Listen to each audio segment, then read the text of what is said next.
मायापुर नामक एक गांव में 3 पंडित रहा करते थे, जो बचपन से ही उनके गुरुजी के आश्रम में उच्च शिक्षा प्राप्त कर रहे थे। मेरे बच्चों, कल तुम सभी की शिक्षा समाप्त होने वाली है और स्मरण रहे, कल मैं तुम्हें एक खास विद्या सिखाने वाला हूँ। इसीलिए तुम सभी कल सुबह यहाँ जल्दी से उपस्थित हो जाना। गुरुजी सभी चेलों को सारी बातें बता रहे थे, लेकिन विजयकांत बैठे बैठे सो रहा था। विजयकांत, ओ विजयकांत, क्या हुआ? अरे बचाओ, क्या हुआ गुरुजी? मैं सभी को यहाँ बहुत ही महत्वपूर्ण बात बता रहा हूँ और तुम यहाँ पर खर्राटे मार रहे हो। मुझे माफ कर दीजिए गुरुजी, रात को मैं ठीक से सो नहीं पाया, इसीलिए आंख लग गई। ऐसा क्या काम आ गया जो तुम रात को नहीं सो पाए? तुम क्या रात को कहीं पर जाकर पहरा देते हो? नहीं गुरुजी, ऐसी बात नहीं है, वो बस। अरे नहीं, अगर इसने बता दिया कि रात को मैंने इससे अपने पैर दबाने के लिए कहा था तो गुरुजी मुझे बहुत डांटेंगे। विजयकांत कुछ कहता, इतने में ही चंद्रकांत बोल पड़ता है। वो गुरुजी, ये सब इसके बहाने हैं, बस रात भर अपने ख्यालों में खोया रहता है। भैया ने पूरी रात मुझसे अपने पैर दबाए और अब कह रहे हैं कि ये सब बहाने हैं। ठीक है, अब तुम सभी सुबह जल्द ही यहाँ पहुँच जाना। कल का दिन तुम तीनों के लिए बहुत ही खास है। तीनों भाई गुरुजी को प्रणाम करके अपने घर चले जाते हैं।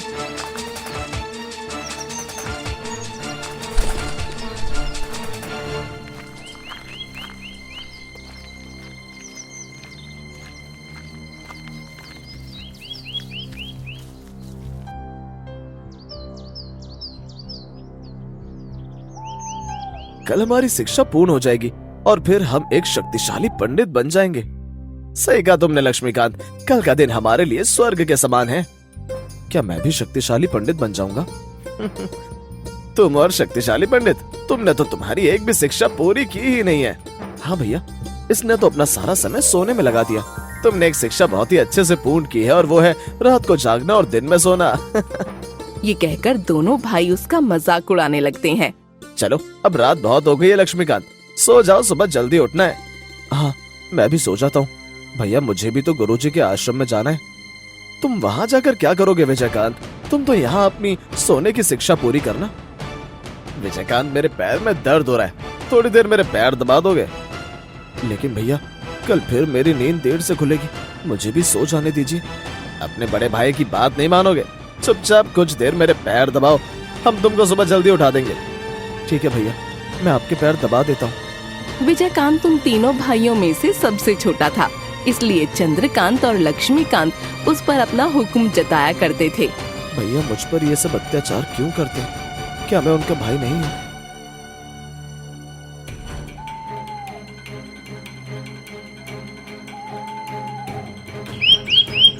अगले दिन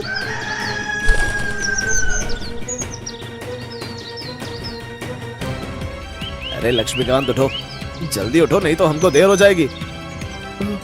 ठीक है भैया।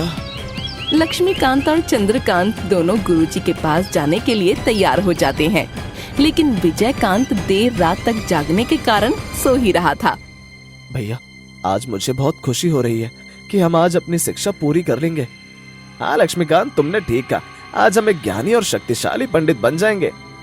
भैया, इस विजयकांत का क्या करना है? ये तो भी खर्राटे मारकर सो ही रहा है। सोने दो उसको, वैसे भी वो वहां जाकर कौन सा तीर मार लेगा। ये कहकर दोनों भाई विजयकांत को बिना बताए गुरुजी के आश्रम में शिक्षा प्राप्त करने के लिए चले जाते हैं।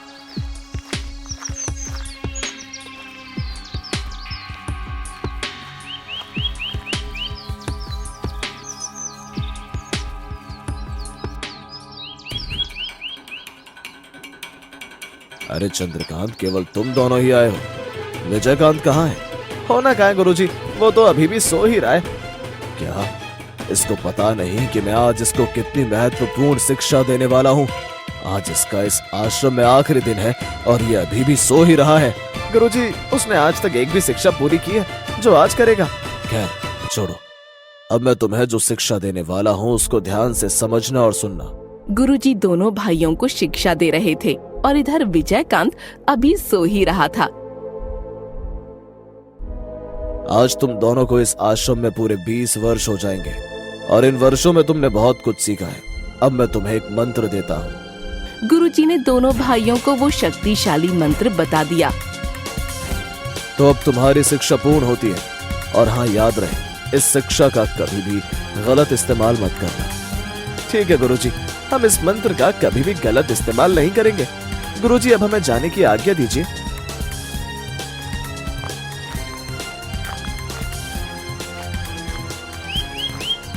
दोनों भाई जंगल की ओर जाने लगे।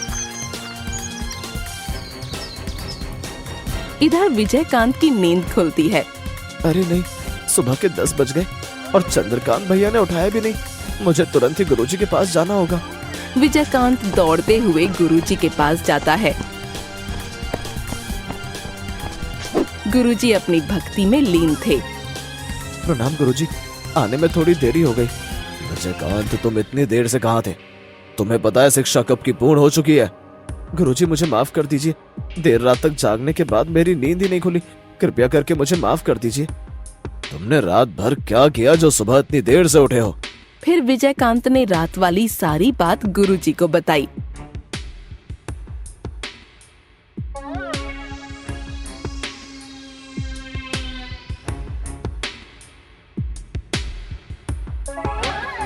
क्या चंद्रकांत तुमसे अपने पैर दबाने के लिए कहता था?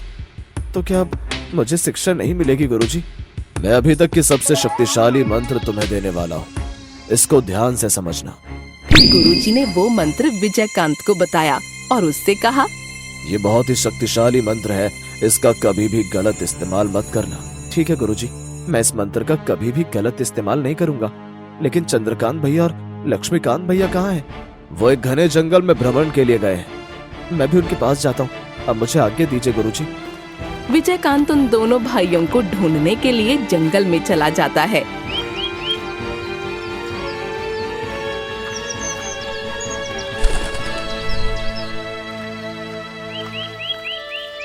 भैया, ये जंगल कितना घना और डरावना है। क्या यहाँ पर कोई आता जाता नहीं है? सुना है यहाँ पर एक दानव का वास है, लेकिन मैं इन बातों पर विश्वास नहीं करता। लेकिन डरने की कोई बात नहीं, हमारे पास गुरुजी की दी हुई शक्तियां जो हैं।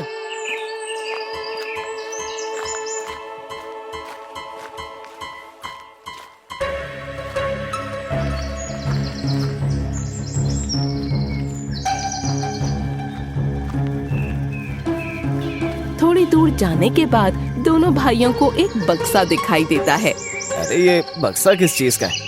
चलो इसको खोलकर देखते हैं। हाँ भैया, जल्दी खोलो, शायद इसमें कोई कीमती चीज मिल जाए। चंद्रकांत ने जैसे ही वो बक्सा खोला, उसे उसके अंदर कुछ हड्डियां दिखाई दी।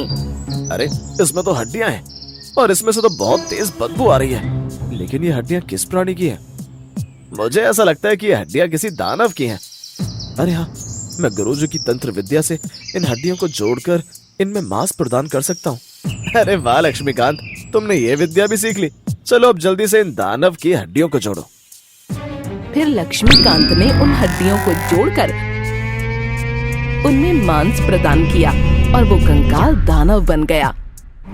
देखो भैया, मेरी तंत्र विद्या का कमाल। अरे ये तो एक दानव है।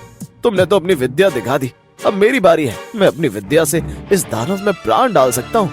अरे वाह भैया, आपने ये शिक्षा भी प्राप्त कर ली, तो दिखाइए अपना कमाल। चंद्रकांत ने कुछ मंत्र पढ़े और इस दानव के शरीर में जान आ गई और वो उठ खड़ा हुआ। देखा लक्ष्मीकांत मेरा कमाल। वो दानव बहुत तेज दहाड़ने लगा। ऐसा लग रहा था कि मानो वो कई सालों का भूखा हो। अरे वाह, दो मानव शरीर, इनको तो मैं आज पका कर खाऊंगा। अरे तुम हमें नहीं खा सकते, हमने तुमको जीवन दान दिया है। अरे मूर्ख पंडित, अगर घोड़ा घास से दोस्ती करेगा तो फिर खाएगा क्या? ये कहकर दानव जोर जोर से हंसने लगता है। हमें छोड़ दो, हमें जाने दो। मूर्ख पंडितों, तुमने मुझे जिंदा करके अपनी ही मौत को दावत दी है। फिर वो दानव उन दोनों को उठाकर एक गुफा में ले जाता है।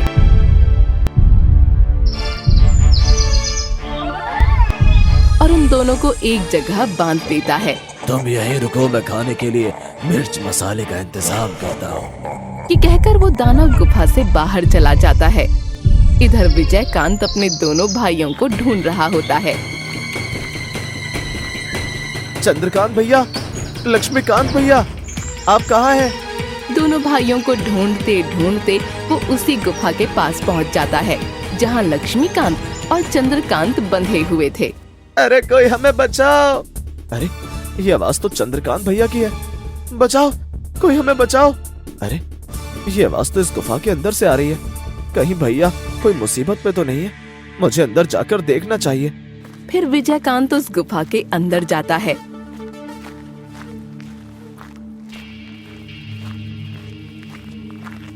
और देखता है कि चंद्रकांत और लक्ष्मीकांत एक जगह बंधे हुए हैं। अरे विजयकांत, तुम यहाँ कैसे आए? तुम तो घर पर थे ना। ये सब बाद में पूछिएगा भैया, पहले ये बताइए कि आपकी हालत किसने की? बहुत लंबी कहानी है विजयकांत, पहले हमें इस रस्सी से तो छुड़ाओ। फिर विजयकांत उन दोनों भाइयों की रस्सी खोल देता है। रस्सी के खुलते ही वहाँ दानव आ गया।